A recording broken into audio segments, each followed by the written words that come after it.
Bom dia, pessoal.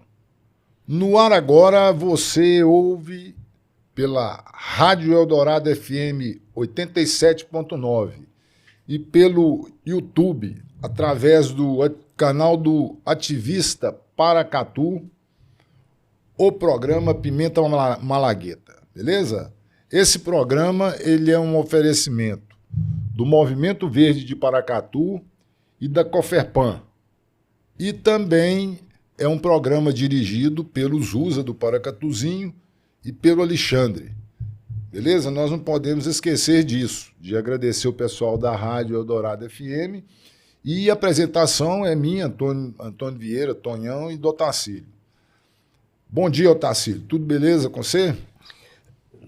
Bom dia, Tonhão. Bom dia, ouvintes do programa Pimenta Malagueta, aqui pela Rádio Eldorado FM.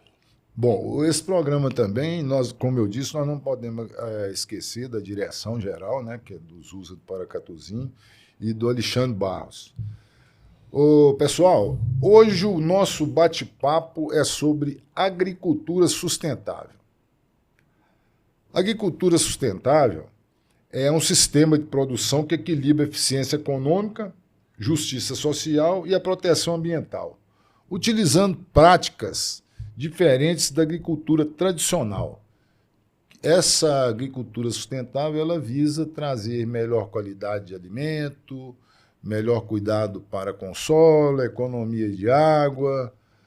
Enfim, é uma agricultura que preocupa com o bem-estar de todos os seres, inclusive daqueles seres que habitam os solos. Só para se ter uma ideia, Otacílio, 1 centímetro quadrado de solo, 1 centímetro quadrado, só da superfície, tem mais de 100 mil micro-organismos. E 1 centímetro cúbico de solo tem mais micro-organismos do que os seres humanos na Terra.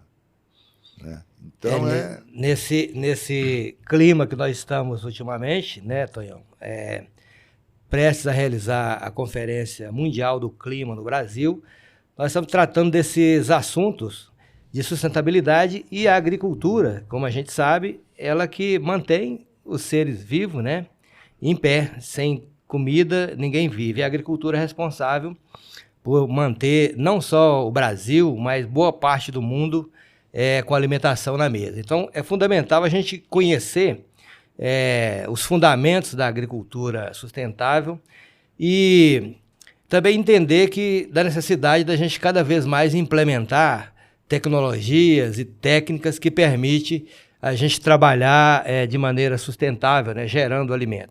Você falou aí muito bem da composição do solo, e a gente sabe que o solo ela é a base da agricultura, né? Sem o solo saudável, sem o solo vivo, não há agricultura que sustente, né? Muito poucas práticas de agricultura hoje que não usa o solo, né? São em pequenas áreas, como a hidroponia e outras. Mas a base da agricultura é o solo. Então, o solo é o maior bem, né? O maior patrimônio para se desenvolver a agricultura em qualquer parte do mundo. Inclusive, quando a gente fala sobre solo, essa questão do um solo saudável, né? A gente lembra, uma das primeiras coisas que a gente lembra, que a gente vê, é minhoca. Né? Você vê que... É vista a olho nu, né? Os demais estão ali escondidos. Pois é, os outros estão escondidos. E a agricultura tradicional não tem isso. Não tem a minhoca, não tem vários micro-organismos que compõem, né, o equilíbrio do solo. Né?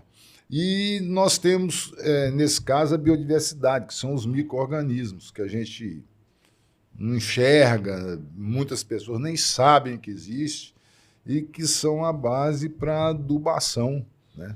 E que fornece as substâncias... Os nutrientes necessários, né, para o desenvolvimento. A gente sabe, se for olhar a história da agricultura, né, a gente sabe que a agricultura ela foi especialmente desenvolvida pelas mulheres, né? Nos primórdios aí da nossa civilização, os homens eram caçadores e as mulheres que começaram a praticar a agricultura. E o sistema de agricultura que antecederam, né, esse novo modelo que nós estamos nele agora, ele preconiza exatamente esse princípio de você manter um solo saudável E o que acontecia antigamente no sistema de agricultura era derrubar o mato, queimar e plantar. Com o avanço das tecnologias, passou a se utilizar as máquinas, né? Então, desmatamento, gradagem, subsolagem, adubação química. E é esse modelo de agricultura que ainda predomina em vários lugares do mundo, inclusive aqui no Brasil.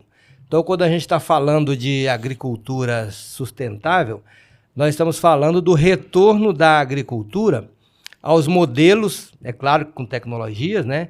Ao sistema tradicional, que é de priorizar o solo vivo como elemento principal de desenvolver a agricultura, né? Então, quando você pensa num solo com minhocas, não é incompatível um solo contaminado, seja ele com resíduos químicos ou mesmo de origem de outras fontes, e ter minhoca. Onde tem minhoca é sinal de que o solo realmente está com vida plena, né, naquele espaço. Uma questão muito interessante também, Otacílio, é que na agricultura, essa agricultura sustentável, orgânica, o que se produz ali, muitas doenças não chegam, porque o próprio solo, por estar equilibrado, defende as vegetações ali, o que a gente planta, de algumas pragas que na agricultura tradicional toma conta. E ou doenças, né? O sistema de solo, né, para quem não conhece direito, é um ecossistema perfeito, como você disse. Então, o que ocorria antigamente? A agricultura ela ia mudando de uma área para outra. Então, ele chamava que a área estava cansada. Quando não existia ainda adubação química, né, os adubos e os venenos, a agricultura era praticada nesse modelo. Então, se desmatava uma área, abria uma roça e, com o tempo, aquela área ia ficando cansada, porque esgotava, né, os elementos naturais ali daquele solo. E, automaticamente, o que os agricultores faziam? Deixava aquela área em descanso, que é exatamente a oportunidade dos micro-organismos regenerarem naquele espaço, né? E hoje, com a agricultura intensiva, como nós vemos hoje, você pega uma área de pivô central, por exemplo, que trabalha 3 safras no ano, a terra não tem nem um mês de descanso. Vai tirando uma cultura, outra cultura entra naquele mesmo espaço. Então, com isso, cada vez mais se utiliza adubação química para suprir as necessidades da planta desenvolver.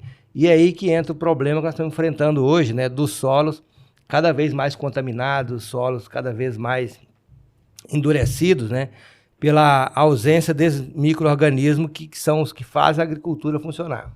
Bom, Otacílio, quando a gente fala sobre a biodiversidade, eu acho muito interessante o seguinte: você tendo mata nativa próximo aonde você cultiva algum produto, algum alimento ali, você evita muita praga, que se chama de praga, né? Que praga não é praga, são seres que habitam o ambiente no geral. Que estão em desequilíbrio, não tem o predador natural, um tem mais do que outro ali, não controla, né? Exatamente. Então, eu acho que uma outra questão que eu acho que a gente tem que fazer muito é diversificar a cultura, né?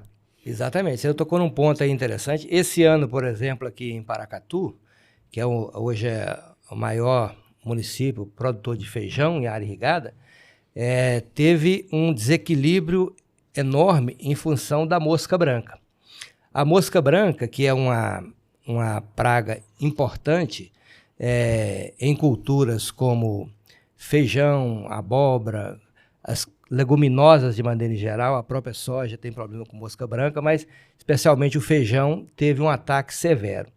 Ela transmite, né, ali na planta uma doença que a gente chama de mosaico dourado. Ela inocula, ao sugar a planta, ela inocula um resíduo ali e a planta fica amarelada, como se a folha tivesse passado um pó de ouro nela.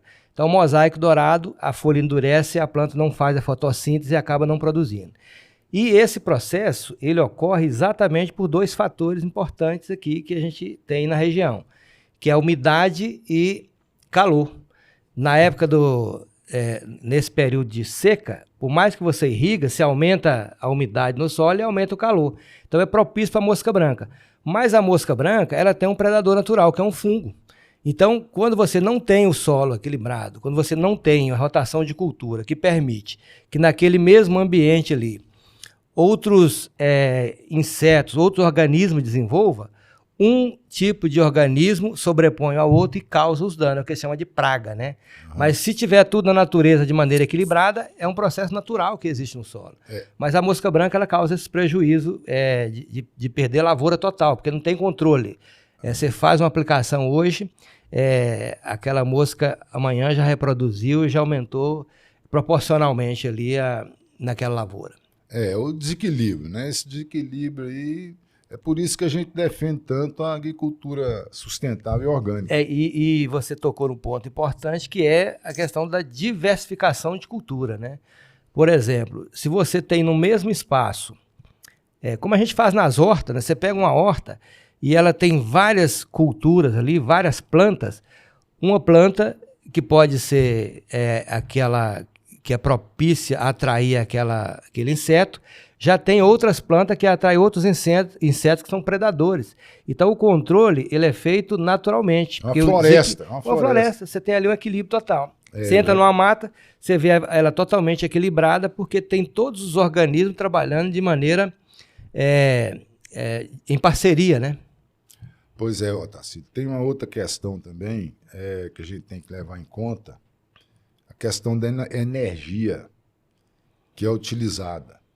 A gente utiliza fontes de energia como solar, eólica, e isso também tem uma influência na questão da agricultura orgânica, né? Porque elas são limpas, renováveis e podem, inclusive, reduzir o custo da produção, né? Então, eu acho que essa questão é fundamental, e também tem a questão de resíduo, que é a gente adotar princípio de energia circular, com reaproveitamento de resíduos agroindustriais e a reciclagem. É igual esterco de gado. Você usa o esterco de gado, é um reaproveitamento. Não é que você tem que usar o esterco de gado. Não é obrigatoriamente, né, usar o esterco de gado na hortaliça, por exemplo. Mas é uma maneira de reciclagem e reaproveitamento do material que, muitas vezes, tem pessoas que colocam até fogo em resíduos. Exatamente. É queimar dinheiro, né? Palha de arroz que coloca fogo, palha de cana que coloca fogo, em vez de reaproveitar isso na agricultura orgânica e essa agricultura que a gente está dizendo, né? Hoje, na grande agricultura, já tem muitas iniciativas importantes que estão chamando de agricultura regenerativa. Regenerar, né, o termo regenerar é exatamente você voltar aquele sistema ao sistema original, né? Regenerar uma área é você transformar aquela área que está degradada numa área considerando os princípios originários dela. E o sistema de agricultura regenerativa, que é os mesmos princípios da agricultura agroecológica ou a agricultura orgânica, que são 3 fases distintas, né, que a gente vamos falar um pouco sobre elas aqui, mas a agricultura regenerativa ela preconiza rotação de cultura, plantas de cobertura. Você faz uma atividade hoje, por exemplo, de plantio de milho para silagem. O plantio de milho para silagem, ele retira, você corta o silo, você retira toda a matéria orgânica do solo, porque você tira a planta inteira da lavoura. Então, se você vir com outra cultura, imediatamente você vai encontrar um solo totalmente descoberto. Então é importante essas práticas, nesse intervalo de uma cultura para outra, você fazer uma planta de cobertura. Ou uma planta de crescimento rápido, como uma braquiária, um milheto, ou outras plantas que você pode ajudar, inclusive, a fazer fixação de nitrogênio no solo. E após um tempo é que você volta com a outra cultura naquele sistema. E outras ações importantes que estão sendo desenvolvidas é o uso de pó de rocha. Porque os adubos químicos, eles foram introduzidos na agricultura exatamente em função do nosso modo de vida, né? O fosfato, o nitrogênio, eles estão em abundância no ambiente. O fosfato está no solo, as bactérias elas trabalham para disponibilizar esse fósforo que está no solo para a planta. Quando não tem os organismos trabalhando, você é obrigado a trazer esse nutriente de fora e colocar na lavoura. Então, é isso que acontece com a adubação fosfatada. O nitrogênio ele é abundante no ar. Então, quando você trabalha com plantas fixadoras de nitrogênio, como é o caso hoje da soja, já utilizam, inoculam no plantio da soja, um micro-organismo que chama risóbio, que está na natureza, e ele interage com a raiz da soja e ela capta o nitrogênio do ar. Então você não usa mais ureia, por exemplo, que é extraída do petróleo, né? A ureia, é importante dizer, para fazer a cobertura na soja. Então essas práticas de agricultura regenerativas preconizam eliminar gradativamente todo e qualquer adubo químico ou molécula que entra na produção. E isso faz com que o micro-organismo que está ali no solo, ele regenere, recupere para fazer o processo que é a função natural dele, que é fotossíntese. Fazer a fotossíntese do ar através das plantas ou disponibilizar o sistema de alimentação, que é o sistema biossíntese, que é um sistema de troca, né, entre os organismos no solo, que a planta absorve isso. A Ana Primavesi, que é especialista, já até faleceu, né, na década de 50, ela desenvolveu muitos métodos para a gente compreender esse trabalho no solo. E uma das coisas mais importantes que nós descobrimos é que a planta, ela não come. Assim, a planta não come, né? A planta alimenta pela raiz. Alimentar é uma coisa, comer é outra. Então, como que a planta desenvolve? Micro-organismos trabalham ali, solubilizando fósforo, potássio, e junto com a raiz da planta, que ele está ali trabalhando com ela, disponibiliza esses nutrientes para a planta e ela absorve. Em contrapartida, a planta devolve para aqueles micro-organismos aqueles nutrientes dos quais eles precisam para continuar proliferando. Quando você faz uma intervenção química, quando você coloca ali um adubo químico, que são moléculas de sais, né? Ou quando você aplica um glifosato, que mata as plantas, e também o resíduo químico vai para o solo, você mata boa parte dos micro-organismos, e é aí que está o desequilíbrio, né? Por isso que em algumas situações, determinados micro-organismos ou pragas, elas aceleram, elas desenvolvem mais porque não tem os seus predadores naturais. E aí você precisa cada vez mais usar veneno nesse processo de agricultura química, né? Então a agricultura regenerativa, ela preconiza exatamente esse retorno para você regenerar o solo. Buscar o equilíbrio. Botar o equilíbrio no solo. Porque ele que é a base, ele precisa estar equilibrado, né? Se não tiver solo equilibrado, não tem planta. Outro dia eu estava assistindo um documentário de uma doutora, uma química da USP de São Paulo, ela falando sobre a questão de dessas doenças depressivas e um monte de desequilíbrio que está tendo nessas doenças mesmo, né, que atacam o cérebro mesmo. Então ela dizendo o seguinte, que o glifosato é o culpado por isso. Aí eu fiquei assuntando, né?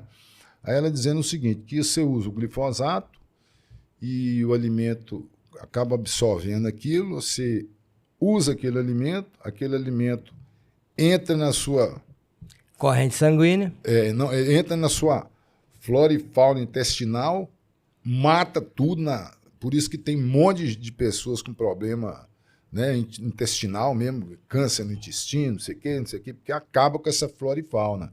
Aí, com esse desequilíbrio, você entra na corrente sanguínea, vai para o cérebro essa situação e vira isso aí. E ela falou que até caso de suicídio que acontece, esse desequilíbrio para levar ao suicídio, depressão e tal, é causado pelo alimento. Né? Ainda bem que não foi eu que falei, né? Foi uma doutora PhD da USP de São Paulo, uma química, que diz sobre isso. Então é importante, né, que a gente acredite na ciência. O glifosato, assim como muitos dos produtos que são utilizados hoje na agricultura, eles foram desenvolvidos para ações de guerra.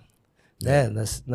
No Vietnã, por exemplo, eles aplicaram glifosato, o chamado agente laranja, né, nas florestas do Vietnã, porque os vietcongues, os vietnamitas, ficavam escondidos lá na floresta, os americanos não conseguiam localizá-las. Eles dessecaram as matas todinha com o veneno, depois tocaram fogo na floresta para acabar com... E aí eles esconderam dentro do chão. E é isso que eles estão fazendo hoje, inclusive, no Pantanal, por exemplo. Eles vêm com um avião, bate o glifosato nas áreas de reserva, ela morre, daí a pouco o fogo vem, né, acidentalmente, mas propositalmente, e mata. Então já é comprovado que o glifosato tem elementos cancerígenos. Então quando você aplica um glifosato, o glifosato é usado para capina química. Então a soja transgênica, o milho transgênico, você pode aplicar o glifosato, que ele mata o mato e não mata a planta.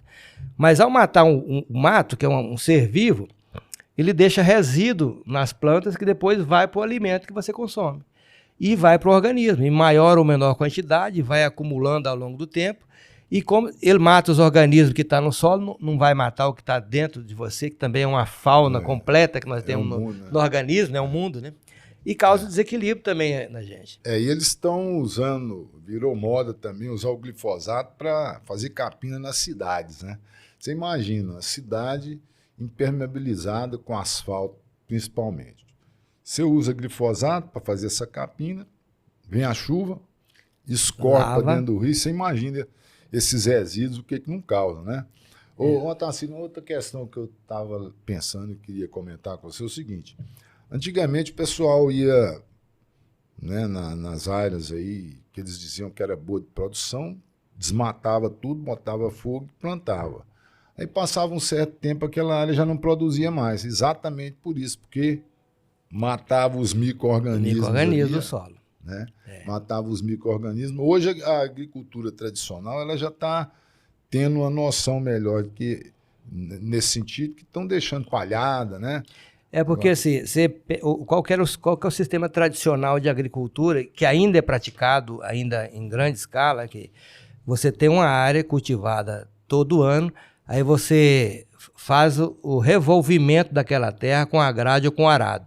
Então você pega a parte do solo que está embaixo, com o arado, vira aquela parte para cima. Então todos os organismos que estão ali, vêm para o sol e mata os organismos. Então, com o tempo, com as pesquisas, compreendemos que quanto menos você mexer no solo, mais o solo vai estar equilibrado. Então é por isso que, através de pesquisas da Embrapa, né, uma grande empresa de pesquisa do governo federal, chegou-se ao plantio direto, que hoje está minimizando os problemas de carreamento de terra para os leitos do rio. Ainda tem, mas é menos, né? Porque você faz a cultura, deixa palhada, no ano seguinte, aí entra o problema do glifosato, né? Porque você, em vez de revirar a terra, você vem e desseca com glifosato, mas você está dando uma cobertura morta no solo.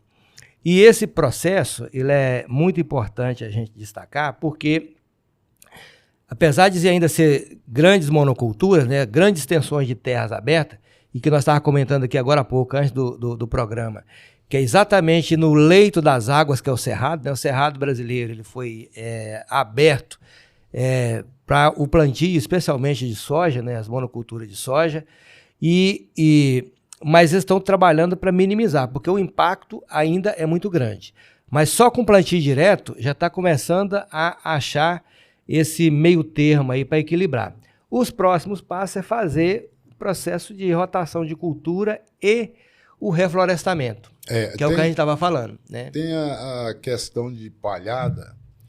Eu já observei muito que o pessoal deixa palhada e coloca gado para comer a palhada. Só que o gado, você imagina um animal com 600 quilos apisoando aquilo ali. Então você acaba compactando. E muitas vezes o cidadão, para plantar, ele acaba passando a grade para revirar. Para revirar, tudo, né? Então, isso se chama manejo, né? Por exemplo, se você, quando você coloca o gado numa palhada, se você fizer o manejo correto, você tem benefício. Porque, por exemplo, um animal adulto, uma vaca ou um boi, ele defeca 15 a 20 quilos de esterco por dia. Uhum. Então ele faz um metabolismo, ele pega aquela palhada, né, transforma ele no alimento, rumina e devolve ele para o solo.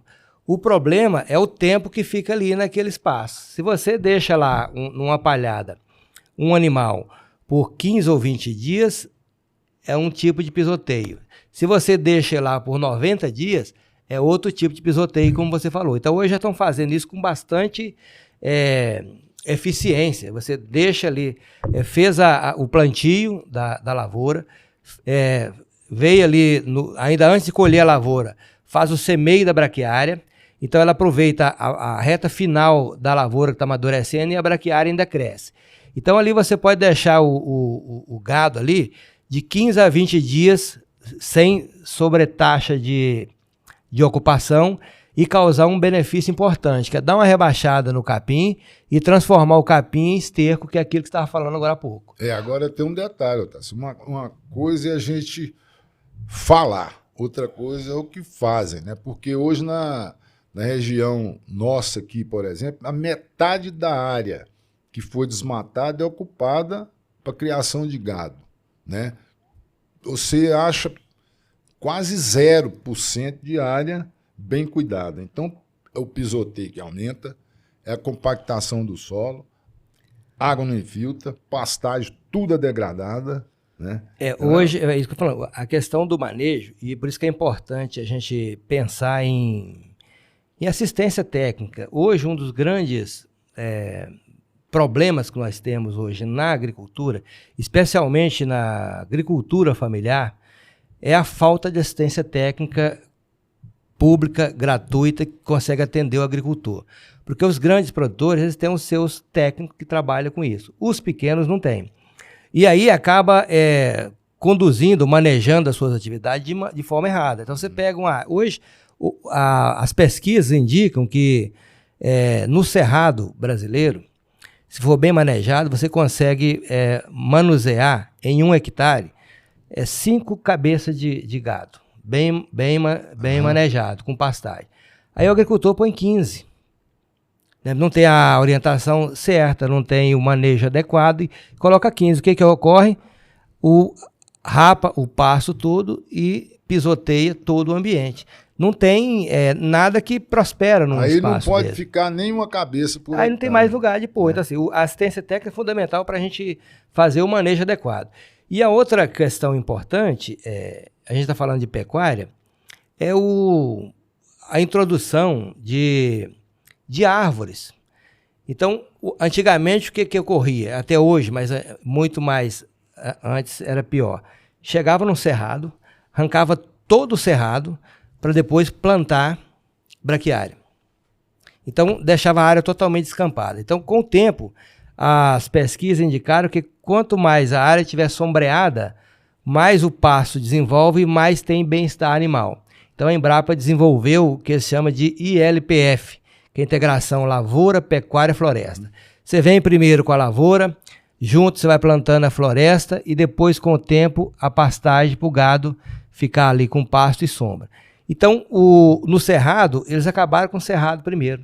Tiraram árvores de espécies nativas, como o baru, como a sicupira, que está adaptado, fruta, o pequi, que já está ali adaptado no cerrado, para plantar eucalipto para sombrear o pasto hoje. Então, assim, é uma falta de uma orientação. Eucalipto, espécie exótica, muito atacada por doenças, pragas, principalmente a formiga. A formiga não corta as árvores nativas do cerrado, mas corta o que você põe lá. Então, é preciso da assistência técnica para recuperar esses ecossistemas e fazer a agricultura cada vez mais sustentável, que já é possível, nós temos tecnologia para isso hoje. Né? Ô, Tacílio, você falando, eu estou lembrando de uns 30 anos atrás, mais ou menos, 30, 35 anos, até mais um pouco, meu pai mexia com padaria. A atividade dele era padaria. E ele tinha uma fazenda na beirada do Córrego Rico, e um belo dia eu fui com ele e um cidadão do IEF. E conversando sobre isso que nós estamos dizendo na época, então eu fico vendo a sabedoria do povo mais antigo, né? Então o cidadão do IEF estava falando, olha, você deixou árvore demais aqui, por isso que o capim não está saindo e é um problema. E ele falou assim, não, mas não quero tirar essas árvores não, que é onde dá umidade para o solo, é onde dá o bem-estar para os animais. Então, naquela época, hoje não. Hoje é igual um exemplo aqui da cidade. O pessoal vai fazer uma praça, se tem algumas árvores lá e eles têm que fazer uma iluminação, eles derrubam as árvores todas para colocar os postes para fazer iluminação e depois planta a árvore em outro lugar. Muitas vezes nem é adequada. Né? Você vai hoje, agora, uma hora dessa, né? Você chega numa área de pastagem, onde não tem nenhuma árvore, ou tem poucas árvores. Então a temperatura é altíssima lá. Você pode perceber que a partir das 10 horas da manhã, 11 horas da manhã, o gado para de pastar e começa a procurar árvore para ficar debaixo. Então, se você tiver uma pastagem bem organizada, com árvores bem espalhadas, você vai ter comida bem próximo das árvores. Então, você aumenta o ganho de peso do animal que você está pretendendo criar ali naquele espaço. Então, ao invés dele ficar andando longa distância para procurar uma árvore, no mesmo espaço que ele vai ter comida, ele vai ter o lugar de descansar na sombra e sempre que pode ele dá uma saidinha ali, come e volta para debaixo da árvore. Então o sistema é usar a inteligência que a própria natureza nos ensina a fazer. Né? Esse equilíbrio, Otacílio, eu lembro que há uns 10 anos atrás a gente tinha aquele projeto de proteção de nascente de vereda. E dessas nascentes veredas que nós protegemos mais de 3 mil hectares de áreas, teve um dia que um senhor que me acompanhava, eu não ia sozinho, porque a gente monitorava 9 nascentes numa certa região para mostrar o resultado. Né? Então, teve um dia que nós chegamos na beira da cerca da nascente, onde tinha a mata da nascente. Do lado de cá da cerca era um plantio de soja. E do lado de dentro da cerca era a mata. E tinha dado uma chuva na noite anterior. Eu não esqueço disso, isso foi lá na região do Piá 15 de novembro. Quando nós chegamos ali naquela área, eu mostrei para ele. O chão da onde tinha plantação de soja ou milho, não lembro na época que era, estava poeira. E a hora que você entrava dentro da área da floresta, ainda tinha gota d'água em cima das folhas das árvores da floresta. Da chuva que caiu anteriormente. Da chuva que caiu anteriormente. Então, a questão do que você está dizendo, a natureza ensina, né?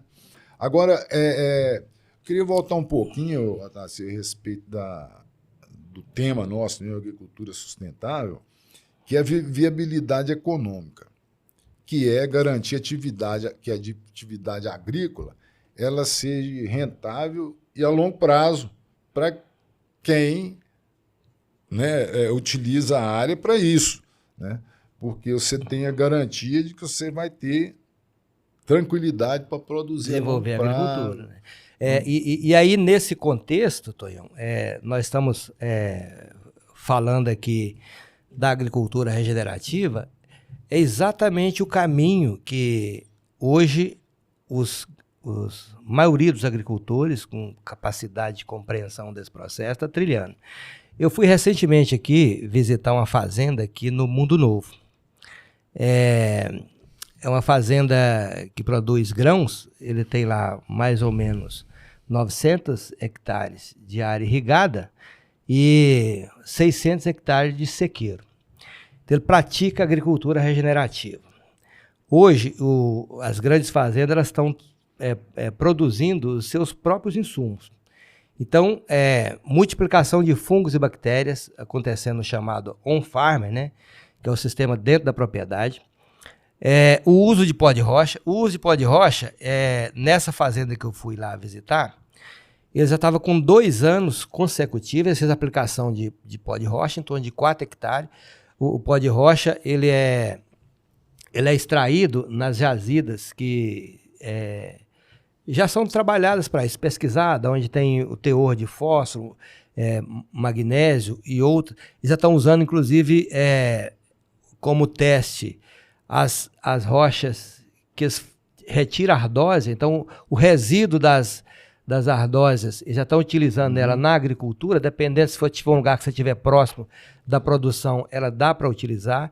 E ela faz exatamente esse papel. Como é um processo natural, ao você colocar o pó de rocha na lavoura, você estimula os micro-organismos que estão ali a trabalhar e transformar aquelas rochas em nutriente para as lavouras, para a planta que vai ali. É um ambiente deles, dele, né? vai ajudar a reconstituir, como o próprio sistema chama que é regenerativo, ele vai regenerar o ambiente. E aí, esse produtor falou assim, já tem 2 anos, eu fiz ano passado 4 toneladas de pó de rocha por hectare, mais planta de cobertura, rotação de cultura. No primeiro ano, eu trabalhei com 100 quilos de adubo químico por hectare. No segundo ano, baixei para 50. Nesse ano, não coloquei 1 grama de adubo químico. Ou seja, em 3 anos, o sistema já conseguiu equilibrar e ser autossuficiente para aquele tipo de cultura que ele está desenvolvendo. Então, o caminho que nós temos hoje é exatamente esse caminho de buscar agricultura regenerativa. Do ponto de vista econômico, do ponto de vista ambiental e da sustentabilidade, que é o que você falou. Você pensar uma atividade agrícola que te permite desenvolver ela ao longo do tempo, cada vez gastando menos, né? Esse é o caminho. A agricultura sustentável ela tem uma vantagem, Otacílio, que eu vejo que você tem a possibilidade de garantir o solo equilibrado para o futuro. Né? Exatamente. Porque você está trabalhando o dia inteiro, sempre, né, com equilíbrio.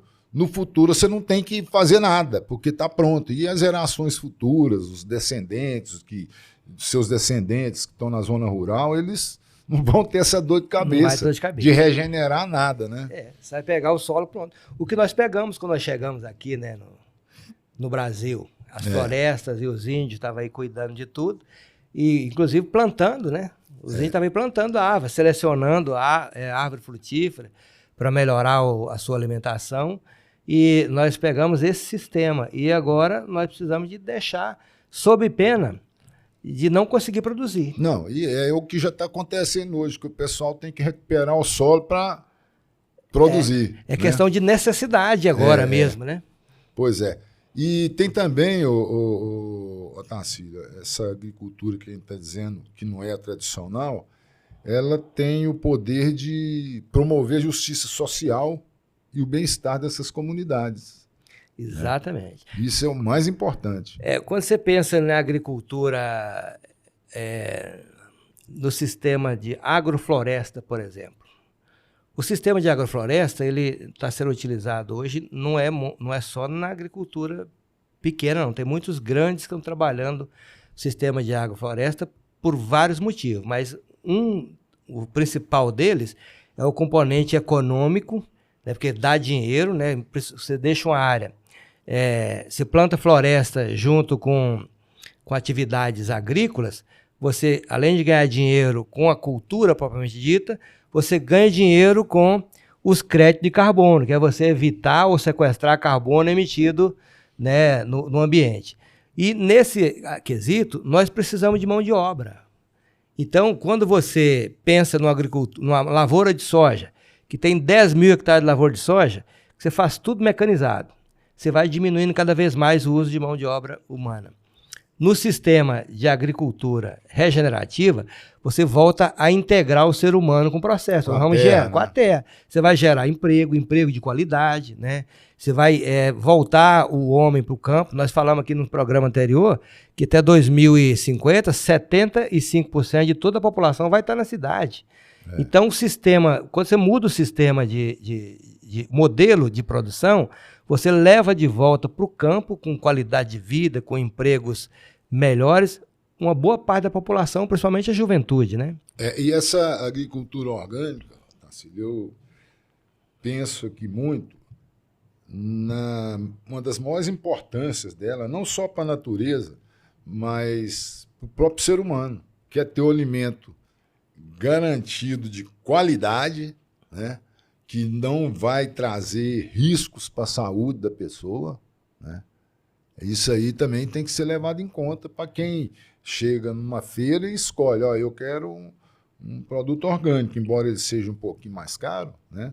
Porque tem certeza que não vai prejudicar a saúde. Por exemplo, se você é consumidor, você tem certeza que você vai comprar um produto e ele tem, ainda que for uma quantidade pequena de veneno, você compraria, mesmo sabendo disso, né? Ou você tiver a opção de comprar um que você sabe que não tem nenhum tipo de veneno, como você falou, apesar de ter um custo elevado, porque ele requer um manejo mais adequado, mais mão de obra para fazer, né? Mais manual para fazer ele produzir, talvez o custo seja maior. O que você prefere? É claro que mesmo em condições adversas, você quer comprar alimento saudável, né? Agora, quando a gente conseguir levar toda a tecnologia que nós temos hoje no campo, disponível no campo para o agricultor, esse produto também vai chegar na mesa num preço acessível, porque essa é a grande vantagem para o agricultor. Quanto mais ele fazer o produto chegar de maneira acessível para todo mundo, mais ele ganha no processo de quantidade, né? Em vez de você vender para um consumidor, você vender para 100 consumidores, para o agricultor que está nesse processo também é muito mais relevante, né? Tem uma questão também, Tarsílio, que eu analiso muito. Fala-se muito hoje em emissão de gás de efeito estufa. A agricultura tradicional, eu considero caos, porque ela é toda com maquinário, né? Não tem nada manual, é tudo equipamento pesado, com óleo diesel. E, né, você imagina, tem colheitadeira aí que eu não tenho nem noção o tanto de combustível que o consumo usa, dela, né? Então, eu penso que nós estamos caminhando para essa agricultura diferenciada, sabe? Eu penso isso aqui na nossa região. Tirando o pessoal da agricultura familiar, que é mais, né, que tem mais esse cuidado, a gente não vê. Vê o grande produtor pensando para exportar, commodity, né, só com equipamento, um monte de insumo, um monte de veneno que se usa. Né? Mas hoje tem muitos agricultores, médio, grande, preocupados, talvez mais por uma questão econômica também, porque é possível, né, com esse sistema que nós estamos debatendo aqui, né, nós estamos falando de agricultura sustentável, agricultura regenerativa, é possível você baixar custo da produção, então o produtor também pensa nisso. Se ele consegue baixar custo, nós já temos aqui, em Paracatu mesmo, grandes produtores já trabalhando esse processo da agricultura sustentável com a introdução dos produtos biológicos na sua propriedade, eliminando cada vez mais a quantidade de adubos químicos que entra, por uma questão econômica também, porque quando você for fechar a conta, você vai ver que entre você comprar um saco de adubo que custa R$200 e você conseguir, com fungos e bactérias, que você vai gastar R$50 com aquele produto e faz o mesmo efeito de um adubo de 200, qual que você vai optar por ele? Então, é uma questão econômica também. Muita gente não está ainda com a consciência ambiental, né, devida, mas já está pensando no econômico. Isso é um bom caminho, porque daí para trabalhar a questão da consciência ambiental já é meio caminho andado. Agora, eu já vi um grande produtor rural, que eu fui na propriedade dele, tinha uma montanha de cama de peru e cama de frango. Entendeu? Exatamente para levar para o solo. Eu acho que nem era para questão financeira, porque ele traz isso de muito longe. Sabe? É preocupado com o solo. Né? Com o solo. Com a saúde do solo. Com o resultado também, né? E aí você falou no início do programa, né? É importante a gente relembrar aqui, que você que talvez chegou agora aí no programa, que está nos ouvindo, está nos assistindo, não pegou o fio da meada. Mas o Tonhão estava comentando exatamente do esterco bovino. Então hoje, os resíduos que a gente chama da produção leiteira ou dos confinamentos é um dos maiores ativos que as propriedades têm. Ativo no sentido de ser recurso financeiro, né? Você pega um confinamento hoje, aí com 1.000 animais, ele vai gerar por dia 25 toneladas de resíduo, em média, por dia. Então, o que fazer com isso? É exatamente esse processo que a gente chama de ciclagem de nutrientes. Você vai trabalhar hoje com a introdução de micro-organismos, bactérias, que você coloca na própria cama do confinamento, vai eliminar odores, vai eliminar moscas e com o tempo você já sai dali com um produto pronto para levar para a agricultura. Então você está fazendo as duas coisas ao mesmo tempo, está produzindo carne e produzindo adubo, que você pode utilizar ele no seu processo produtivo ou passar para terceiros.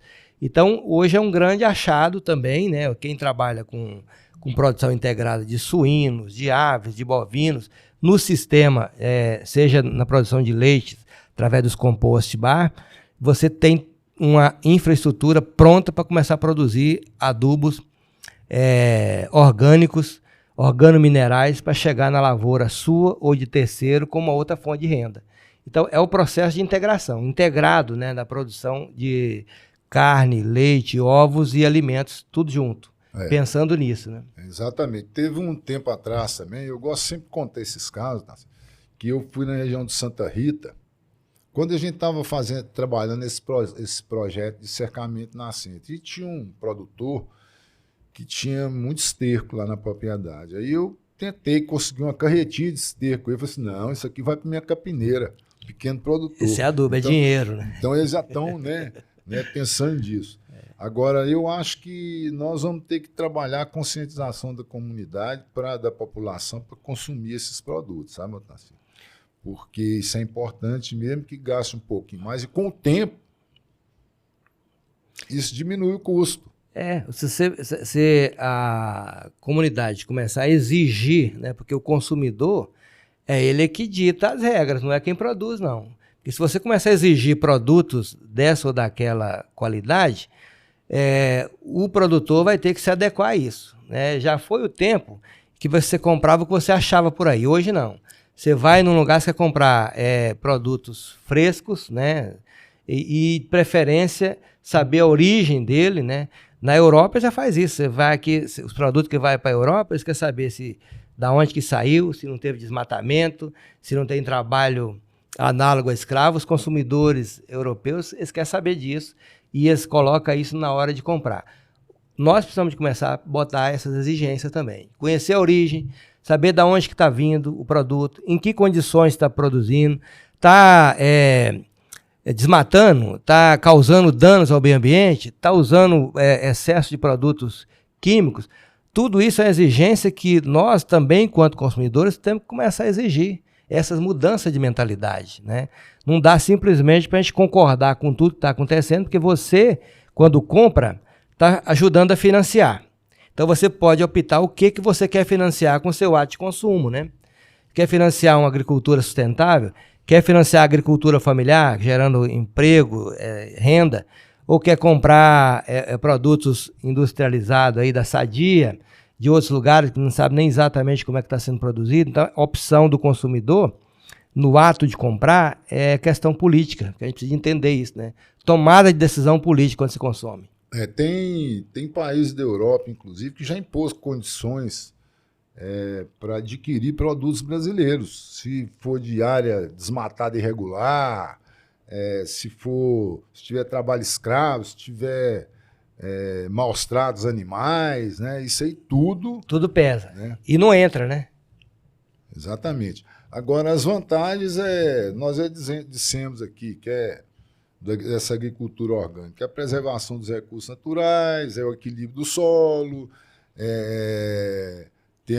que é a manutenção da biodiversidade ali, né? Porque eu até tinha vontade de fazer uma análise, sabe? Eu já pensei nisso quando a gente estava com esse projeto nascente, eu coletar o solo de uma área que a gente tinha protegido a nascente vereda, fazer uma análise, ver com relação aos micro-organismos e fazer da área que não tem preservação. Não tem nada, não tem nada. É o plantio, né, normal ali que a gente vê. Então eu tenho a esperança de que isso está caminhando para acontecer. É lógico que não é de um dia para o outro, mas há 30 anos atrás foi quando nasceu essa ideia da agricultura orgânica, né? Demorou 30 anos, mas hoje já tem muita coisa acontecendo. É importante fazer uma distinção aqui para você que está nos ouvindo desses três modos, esses três modelos de agricultura. A agricultura regenerativa, que nós falamos um pouco aqui, a agricultura agroecológica e a agricultura orgânica. A agricultura orgânica, ela, além de seguir todos os princípios de uso de produtos sustentáveis, não tem nenhum componente químico, ela precisa de certificação. Tem que ter uma instituição credenciada que vai atestar, né, que aquele produto, aqueles produtores estão seguindo todas as regras que a norma da agricultura orgânica exige. É um processo mais complicado, requer mais investimentos, mais assistência técnica e requer esse processo de certificação. A agricultura agroecológica, ela pode ser feita com certificação participativa. Você tem uma comunidade, uma associação, um grupo de agricultores que desenvolve aquela atividade sustentável e que fiscaliza o outro, atestando que ele não está usando produtos proibidos, né? Produtos que não enquadram no processo de agroecologia. Mas o sistema de agroecologia, basicamente, é essa tomada de consciência do agricultor, em qualquer nível que ele esteja, para que ele comece a trabalhar uma agricultura mais sustentável e pode até chegar a ser orgânica algum dia, né? Já a agricultura regenerativa é esse princípio que nós falamos aqui agora há pouco. É você, em qualquer tamanho que você tiver de propriedade, em qualquer da sua atividade, começar a desenvolver técnicas e práticas agrícolas que vai eliminando gradativamente o uso de agroquímicos, seja ele veneno, seja ele os adubos, né? Você vai eliminando da sua atividade e introduzindo práticas mais naturais, equilibradas, práticas naturais, como os pó de rocha. Você tem uma ideia? Eu gosto de dar um exemplo.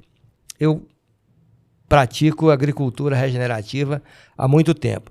Eu compro lá de perto de Araxá um produto que é um fosfato natural. Ele substitui na agricultura o cloreto de potássio. Então ele é extraído da rocha, ele é natural, ele contém 10% de potássio. Então, para cada tonelada de pó extraído da rocha, você está colocando no solo 100 quilos de potássio, com uma vantagem, né? Esse potássio, ele não é salino, né? Não contém sais, que o potássio extraído do petróleo, como os outros, também ele já vem com um resíduo de sal, né? E ele vai acumulando no solo. O potássio natural não tem. Então, em 2019, eu fiz uma aplicação lá na minha área, e até 2023, quando eu fiz a última análise, não teve necessidade de colocar 1 grama de potássio no sistema produtivo de novo, para milho, feijão e soja. Então, quer dizer, uma única aplicação que eu fiz, em 3 anos, ele ainda estava fornecendo, né, os nutrientes necessários. Então, é por isso que essas práticas de agricultura regenerativa, elas são fundamentais para a gente trabalhar no processo de sustentabilidade econômica. Você não tem que fazer a aplicação do produto todos os anos na sua lavoura de plantio. Uma aplicação já te dá aí um fôlego, né, vamos dizer assim, para você trabalhar 2 ou 3 safras. Se você fizer esse sistema de forma organizada, vai chegar um ponto que você não precisa mais de usar esse produto. Eu estava conversando aqui agora recentemente com esse pessoal da Fazenda Prosperidade, que está aqui no Cunha. Eles estão do lado do Calcarinaê. Calcarinaê é extração de brita, mas também de calcário. Então, as pedras que estão ali são muito ricas em cálcio. E a propriedade deles lá, que está lá perto, não tem necessidade nenhuma de suplementação de cálcio. Tem excesso de cálcio, porque a própria condição do solo faz isso. Então, conhecendo o seu solo, e a análise de solo que você falou é importante, né? Você fazer uma análise de solo tanto de nutrientes como dos biológicos, né? Para saber o que você tem de biodiversidade no seu solo, vai te auxiliar a fazer a melhor prática, né? A introduzir ali na sua atividade a melhor prática agrícola que vai te trazer mais benefício e menos investimentos, né? Otacílio, voltando de novo aqui à questão da nossa agricultura orgânica, as desvantagens nós até apontamos aqui. Nós temos ali, ela é mais dispendiosa, né? E mais demorada, às vezes mais demorada a produção, a não ser quem esteja esse equilíbrio total do solo, né? A produção pelo menos no começo, ela é em menor quantidade comparada à agricultura tradicional, embora seja produto de melhor qualidade, que é a questão do impacto por uso de pesticidas e agrotóxicos, né? E produtos mais caros. Então, essas são as principais desvantagens que a gente viu, né? Agora, eu acho que nós temos que, também já mostramos aqui, mas a gente tem que reforçar, a agricultura convencional, essa do dia a dia que a gente acompanha aí, e a agricultura orgânica, né? A agricultura convencional é a que faz uso de máquina, insumos, veneno, né, visando a alta produção. E a agricultura convencional, ela tem foco principal na alta produção.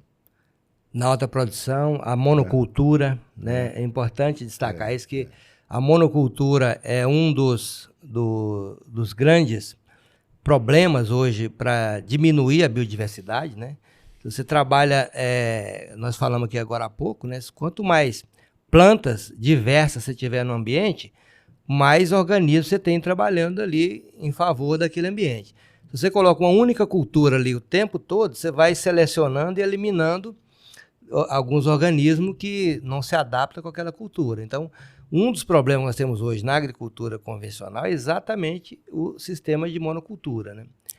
Otacílio, você acha que essa agricultura tradicional aí, ela tem preocupação com qualidade nutricional dos alimentos?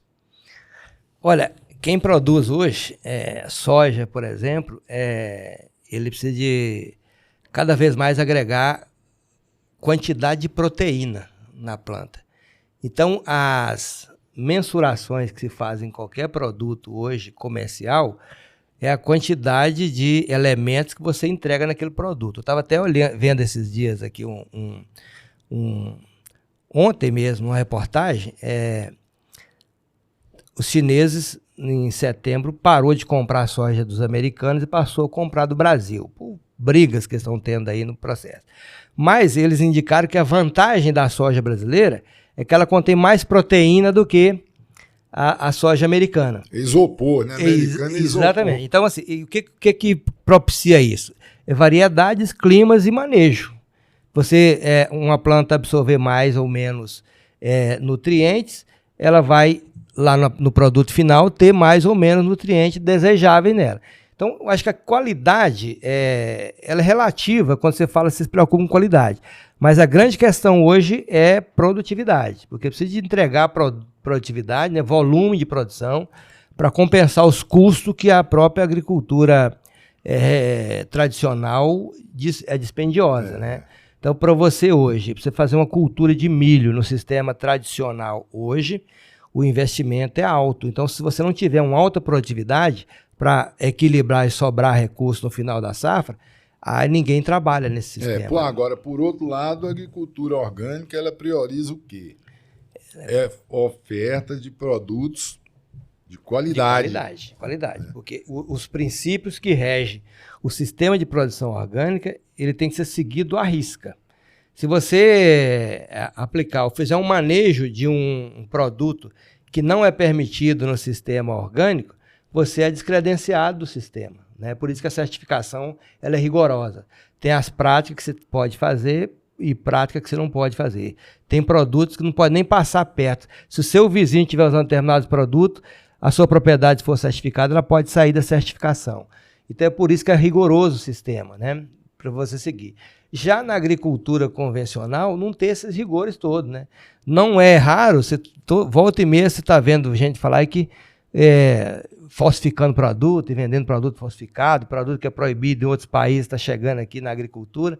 Então o rigor não é o forte do sistema de agricultura tradicional. Otacílio, eu fico observando o seguinte, a agricultura orgânica, ela não causa problemas para as águas, para o solo, é o contrário da agricultura tradicional. Tem um caso aqui em Paracatu, eu não posso afirmar, sabe? mas a fazenda ali de Brasilândia, como é que chama aquela propriedade lá? Que era da Fux Que antigamente? era da Fux. Eu não sei se você lembra. Aquilo ali no passado, eles produziam muito tempero, de tudo para mandar para a Alemanha. Hortaliça, era. Mandar para a Alemanha. Aí, de repente, acabou aquilo ali. Eles passaram a alugar a área para produção de feijão, de milho, etc, etc, etc. Agora, por que que eles pararam de produzir tempero para a Alemanha? Eu tenho minhas ideias, né? Primeira ideia. No passado, não sei se você lembra, o calcário da Morro Agudo, ele tinha um alto teor de chumbo e zinco nele. E com o uso intensivo desse calcário aqui na região, porque a prefeitura dava esse calcário para todo mundo, caminhões e caminhões, e pegava o calcário, que era o subproduto do processo minerário, De mineração. lá da mineração do Morro Agudo, que era alto teor de chumbo e zinco. Porque lá existiria um chumbo e zinco, logicamente, né? Se não tivesse um processo de apuração, o calcário ia ter também um teor alto. E eu tive informações na época que a Alemanha devolveu vários containers de tempero, porque estava contaminado principalmente com chumbo. Entendeu? E essa contaminação, elas podem ter entrado na cadeia de produção do pimentão pela água do Rio Paracatu, que podia estar com alta contaminação de chumbo. Por quê? Porque era esparramado esse calcário aqui na região, chovia, acabava levando... Carreava resíduos para dentro do Rio Paracatu, né? E aí, por isso que a Fux hoje não produz mais isso. Entendeu? Então, essa informação, junto com as informações que eu tive, com ideias pessoais que eu tirei, a conclusão que eu cheguei é essa. É importante dizer que a planta, né, ela extrai o que tiver no solo. Principalmente a água, que é um dos fatores que mais carreia, né, nutrientes, ou contaminações, né? A água tem essa capacidade, e a planta extrai, né? Então, se tiver num solo contaminado, você pode ter certeza que o produto final tem algum grau de contaminação. E aí você imagina a situação da biodiversidade dos rios, os próprios peixes, porque aqui no Brasil, as análises de contaminantes não são tão restritivas como na Europa. Na Europa, eles entram na estrutura molecular. Eles entram na estrutura molecular das plantas, dos animais, para ver se tem uma contaminação. Como aqui não é tão restritivo, eles detectar lá. Você imagina. Na análise lá. E aí, os efeitos da gente utilizar esses alimentos podem ocorrer meses, anos e até décadas após a exposição disso. É como se fosse cumulativo no organismo. E aí, por isso que aparecem certas doenças que a gente não sabe de onde vieram, e a questão endócrina, né, que também pega. Bom, Otacílio, eu não sei, será que o nosso tempo aqui está terminando? Nós estamos falando aqui no nosso programa de hoje sobre a agricultura sustentável, né? E o tema, ele é amplo, nós estamos dando aqui falando sobre alguns tópicos relevantes, mas exatamente para despertar aí no ouvinte, no internauta, né, a curiosidade de debruçar sobre esses temas para a gente construir com a nossa ação, com a nossa exigência enquanto consumidor, enquanto produtor, você procurar organizações que atuam, que trabalham com assistência técnica. Nós temos aqui em Paracatu, principalmente, a Emater. A Emater hoje tem um quadro técnico muito bem equipado. Nós temos 2 doutoras em agroecologia atuando aqui na Emater como agrônomas. Nós temos que aproveitar esse conhecimento que essas pessoas têm para ajudar a gente a trazer práticas mais sustentáveis para a nossa agricultura, né? Um tema muito relevante. Eu acho que isso que você está dizendo a respeito dessas doutoras que estão aqui na Emater é importante. Agora, o desenvolvimento da agricultura orgânica no modelo familiar que acontece hoje no Brasil representa a base da economia de 90% dos municípios brasileiros, sendo responsável, inclusive, por 40% da renda média da população, né, economicamente ativa no país. E não sei se você sabe, ou se a comunidade está por dentro, mas a agricultura familiar no Brasil é a 8ª maior produtora de alimentos no mundo. Prova tanta questão do MST, que é um exemplo que a gente... de produção orgânica, que nós temos de essa vários produção, produtos. Né? Bom, ô Otacílio... E é importante, você falou, nós somos agricultores familiares, somos responsáveis por cerca de 70% de toda a produção de alimentos que chega na mesa, somos nós que produzimos. A agricultura familiar. Então, seja ela orgânica, agroecológica, biodinâmica, tradicional, nós até tem gente que está na agricultura familiar que trabalha com técnicas tradicionais, mas chega alimento na mesa. E é importante saber que o agricultor produz para comer e depois vende o excedente. Então, não vai querer botar um alimento de qualidade duvidosa na própria mesa, né? Por isso que é importante valorizar os produtos da agricultura familiar. Quando você vê aí a produção Brasil batendo recorde na produção de grão, é praticamente milho e soja. Ou eu estou enganado? Esses são os principais produtos, né? Pois é. E essa produção de milho e soja ou é para combustível ou é para animais. Alimentação de animais. Para alimentação de animais que